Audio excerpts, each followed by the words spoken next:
ডানে বামে শুধু মাটি, কিচ্ছু নাই, কিচ্ছু নাই। মনে হবে আসলেও কিচ্ছু নাই। তাকাইবে যেই দিক শুধু অন্ধকার দেখা যায়, অন্ধকার ছাড়া আলোর কোনো ব্যবস্থা নাই। আমার আপন কেউ নাই, কেউ নাই।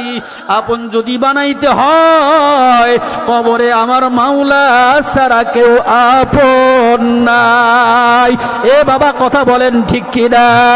কবরের আপন আমার মাওলা ছাড়া কেউ নাই, কবরের বিপদে আমার মাওলা ছাড়া কেউ নাই। এই জন্য কবরে আমি আপনাকে নিয়ে যাব। ওই কবরে যাওয়ার জন্য আমি যদি তিনটা কাজ করে কবরে যাইতে পারি, কবরটা হবে আমার আপনার জন্য জান্নাতের বাগান। সূরা কোন সুবহানাল্লাহ। হে মুসলমান বাজান, ইমাম রাজি রহমাতুল্লাহি আলাইহি উনি বলেন, এই মানুষটা যখন ওসিয়ত কইরা কবরে চলে গেল, সন্তানটা আস্তে আস্তে ভূমিষ্ঠ হওয়ার পরে বড় হইতেছে। যেই মাত্র সন্তানের বয়সটা 7 বছর হয়, ওই সন্তানটাকে তার মা একটা মক্তবে ভর্তি করানোর জন্য মাদ্রাসায় নিয়ে যায়। এখানে যেমন একটা মাদ্রাসা, এমন একটা মাদ্রাসায় নিয়ে যায়। নিয়ে যায় হুজুরের কাছে, মুহতামিম সাহেবের কাছে।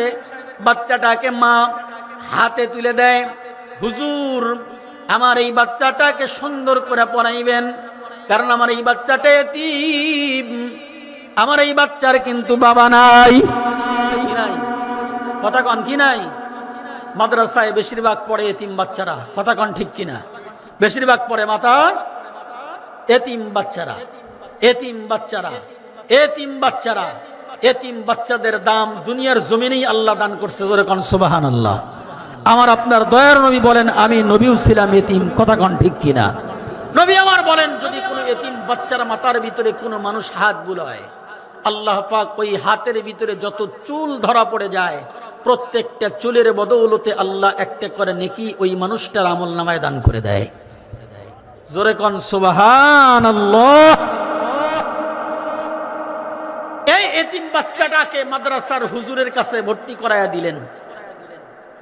মাদ্রাসায় যখন ছাত্র ভর্তি হয়, এই যে দেখেন, তাকায় দেখেন, লেখছে মাদ্রাসার ছাত্র লেখছে ইয়াসিন ওয়াল কুরআনিল হাকীম।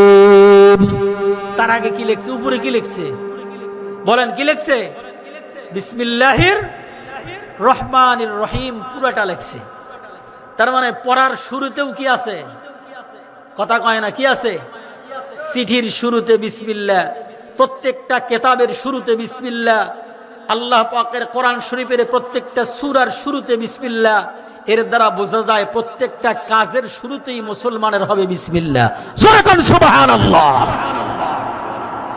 ইমাম রাজি রাহমাতুল্লাহি আলাইহি উনি বলেন, ওই মাসুম এতিম বাচ্চাকে যেই দিন মাদ্রাসার মুহতামিমের কাছে আম্মা তুলে দিয়ে আসছে, মা বলতেছে আমার এই বাচ্চার কিন্তু বাবা নাই, এতিম সন্তানকে সুন্দর করে পড়াইবেন।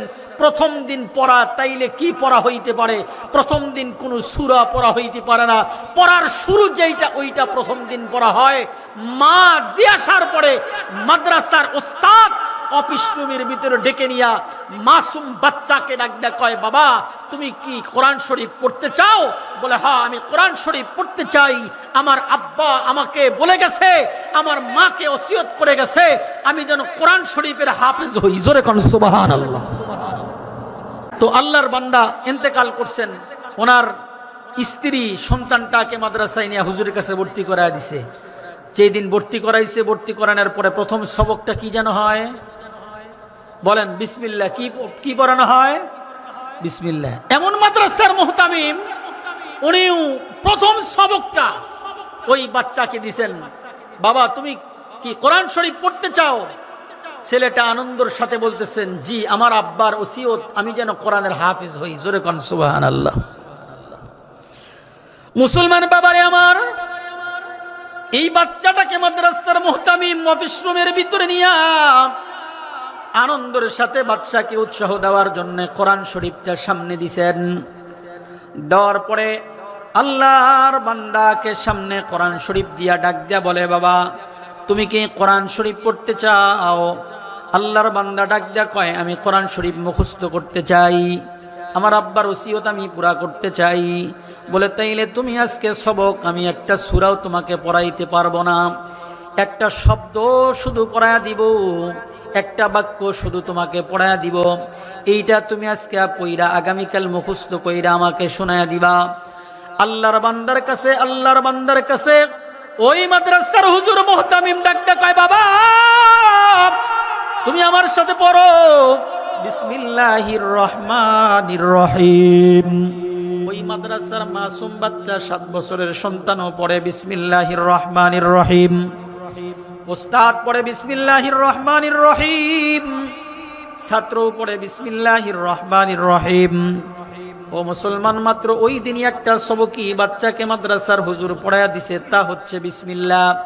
যেই বিসমিল্লাহটা আল্লাহ পাকের পছন্দের দোয়া, যেই বিসমিল্লাহটা আল্লাহ পাকের পছন্দের একটা কালাম, যেই কালামটা সূরাতুন নামলের ভিতরে 30 নম্বর আয়াতে আল্লাহ তাআলা নাজিল করে দিয়েছেন। ওই আয়াতটা, ওই দোয়াটা, যেই দোয়াটা মুসলমানের জীবন সঙ্গী রে বাবা, যেই দোয়াটা ঘুমাইতে গেলেও পড়তে হয় বিসমিল্লাহ, যেই দোয়াটা খাবার খাইতে গেলেও পড়তে হয় বিসমিল্লাহ, যেই দোয়াটা গাড়ি চালাইতে গেলে পড়তে হয় বিসমিল্লাহ, স্টিয়ারিং ধরার সময় আমাদের দেশের ড্রাইভাররা পড়ে বিসমিল্লাহ। এই দেশের মুসলমান যেই কাজটাই করুক না কেন, যারাই মুমিন তারাই পড়ে বিসমিল্লাহ। জোরে কোন কথা ঠিক কিনা? ও মুসলমান, বিশেষ করে যারা তাবলীগ জামাতের ভিতরে সময় লাগাইছে, ও মুসলমান যারা রসুলপুরের ময়দানে গেছে, ও মুসলমান ভাই যারা চরমনের ময়দানে গেছে, তারা শিখায়া দেয় দস্তরখানা বিছাইতে গেলে বিসমিল্লাহ পড়তে হয়, পানি পান করতে গেলে বিসমিল্লাহ পড়তে হয়, খাবার খাইতে গেলে বিসমিল্লাহ পড়তে হয়, লঞ্চে পা রাখতে গেলে বিসমিল্লাহ পড়তে হয়, বাসে উঠতে গেলে বিসমিল্লাহ পড়তে হয়। মুসলমানের প্রত্যেকটা কাজের শুরুতেই বিসমিল্লাহ পড়তে হয়। যেই মানুষটা প্রতিনিয়ত প্রত্যেকটা কাজের শুরুতে বিসমিল্লাহ পড়ে, সব কাজের শুরুতে বিসমিল্লাহ পড়ে, ওই মানুষটাকে বিসমিল্লাহওয়ালা বলা হয়, বিসমিল্লাহওয়ালা হয়। পান যে বেচে তারে পানওয়ালা বলে, বাদাম বিক্রি করে তারে বাদামওয়ালা বলে।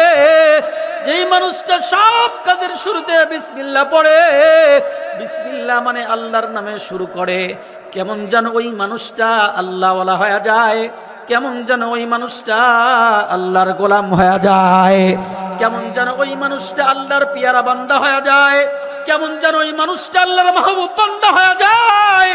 ওই মানুষটা যখন কবরের ভিতরে যায়, ওই মানুষটা কবরের ভিতরে রাখার পরেও দুনিয়ার মানুষ পড়ে বিসমিল্লাহি ওয়া আলা মিল্লাতি রাসূলিল্লাহ। বিসমিল্লাহ শুধু দুনিয়ার কাজে হয় এমন না, কবরে যাওয়ার পরেও কিন্তু বিসমিল্লাহ পড়া হয়। কথা কোন ঠিক কিনা?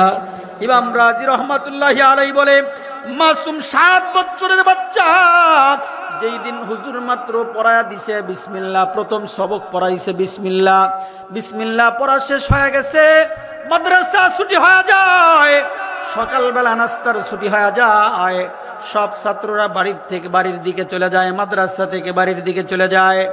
এই মাসুম বাচ্চাটা প্রথম সবক নিল বিসমিল্লাহ, এই বাচ্চাটাও বাড়ির দিকে যায়। আসার সময় আসছে মার সাথে সঙ্গী হইয়া, যাওয়ার সময় সন্তানটা একা একা বাড়ির দিকে যায়, কিন্তু যাওয়ার সময় দেখে বান্দার নজরে ওই কবরস্থানটা পড়ে যায়, যে কবরস্থানে দামকল গ্রামের অসংখ্য মানুষ ঘুমায়। আছে না আপনাদের গ্রামের কবরস্থান? আছে? আশেপাশ যে মানুষ হাঁটা চলা করে কি করে না? ও মুসলমান বাবা, আমাদের বাংলার জমিনে যত জায়গায় যাই রে ভাই, দেখা যায় আকসার মাদ্রাসাগুলো কবরস্থানের পাশে হয়। আমাদের দেশের মানুষের উদ্দেশ্য, কবরস্থানের পাশে যদি কোরআন শরীফের তেলাওয়াত হয়, তো ওই কোরআন শরীফের তেলাওয়াতের বরকতে কবরের আযাব বন্ধ হয়ে যায়। জোরে কোন সুবহানাল্লাহ, আর জোরে কোন সুবহানাল্লাহ। ইমাম রাজি রাহমাতুল্লাহি আলাইহি বলে, ওই মাসুম এতিম বাচ্চা 7 বছরের সন্তান বিসমিল্লাহর সবক নিয়ে মাদ্রাসায় থেকে বাড়ির দিকে যায়। যাওয়ার সময় কবরস্থান তার নজরে পড়ে গেছে। ওই বাচ্চা মাসুম সন্তানের মনে হয় এই কবরস্থানের ভিতরেই তো আমার আব্বা ঘুমায়। যে আব্বার ওসিয়ত মোতাবেক আজকে মাদ্রাসার ছাত্র আমি হয়ে গেলাম। জোরে কোন সুবহানাল্লাহ। আমার আব্বার ওসিয়ত মোতাবেক আমি আজকে মাদ্রাসার ছাত্র হয়ে গেলাম। আব্বার কথা মনে হয়ে গেছে, যার মা নাই সন্তান বোঝে মার কি বেদনা, যার বাবা নাই ওই এতিম বাচ্চা বোঝে বাবার কি দরদ রে ভাই। আল্লাহর বান্দা মাসুম বাচ্চা কবরস্থানের পাশ দিয়া যায়, যাওয়ার সময় আব্বার কথা মনে হইয়া কবরস্থানের ভিতরে ঢুইকা যায়। কবরস্থানের ভিতরে ঢুইকা আব্বার কবরের কাছে চলে যায়। যেখানে আব্বার কবর আছে, যেখানে আব্বা ঘুমাইতে আছে, ওই আব্বার কবরের পাশে গিয়া মাথার কাছে দাঁড়ায় গেছে। দাঁড়ায় দাঁড়ায় দাঁড়ায় দাঁড়ায় দাঁড়ায় দাঁড়ায় আল্লাহর কাছে বলতেছে, আল্লাহ আজকে আমি অনেক বড় হয়ে গেলাম, আমি মাদ্রাসায় ভর্তি হয়ে গেলাম। যে আব্বা আমাকে ওসিয়ত করে মাদ্রাসায় ভর্তি করায় দিলেন, ওই আব্বা এই কবরের ভিতরে ঘুমায়। আল্লাহ গো, আমি মাদ্রাসায় পড়া শুরু করলাম, কিন্তু আব্বা ওসিয়ত করলো, আজকে আমাকে দেখতে পারলো না। আমি সন্তান কেমন দেখা যায়, আমি কতটুক পড়া শিখলাম তাও আমার বাবা দেখতে পারলো না, শুনতে পারলো না। আজকে আমার বাবা এই কবরের ভিতরে ঘুমায়। আমার বাবার জন্য আমি কি করতে পারি আল্লাহ? আমার তো কিচ্ছু জানা নাই। তবে আজকে যে মাদ্রাসার উস্তাদ আমাকে প্রথম সবকটা পড়াইছে, ওগো আল্লাহ, আমি আমার আব্বার জন্য শুধুমাত্র এই সবকটা শোনা যাইতে চাই। আল্লাহর বান্দা মাসুম বাচ্চা ইমাম রাজি রহমাতুল্লাহি আলাইহি বলেন, 7 বছরের এতিম বাচ্চাটা যখন মাদ্রাসার ছাত্র আব্বার কবরের পাশে শিওরে দাঁড়ায়া, মাথার কাছে দাঁড়ায়া প্রথম সবকের বিসমিল্লাহির রহমানির রহিম আব্বার কবরের পাশে দাঁড়ায়া আব্বার জন্য পড়ছে। পড়ার পরে আল্লাহকে ডাক দেয়া বলতেছে, আল্লাহ আমি তো তেমন কোনো দোয়া পড়ি নাই, আল্লাহ আমি তো তেমন কোনো দোয়া জানি না, আমি তো তোমার কালাম পড়া মাত্র শুরু করছি, কোরআন শরীফ পড়া শিখি নাই। তবে যেই সবকটা আজকে আমার উস্তাদ শিখায়া দিছে, এই সবকটা মাত্র আজকে আমি আব্বার জন্য পড়লাম। আল্লাহ গো, আমার এই তেলাওয়াতকৃত দোয়ার কারণে আপনি আমার আব্বার কবরটা জান্নাতের বাগান বানায়া দেন। শুধুমাত্র কেবলমাত্র বিসমিল্লাহ পয়রা মনে মনে আল্লাহকে বলে, আল্লাহ আমার আব্বার কবরটা জান্নাতের বাগান বানায়া দেন।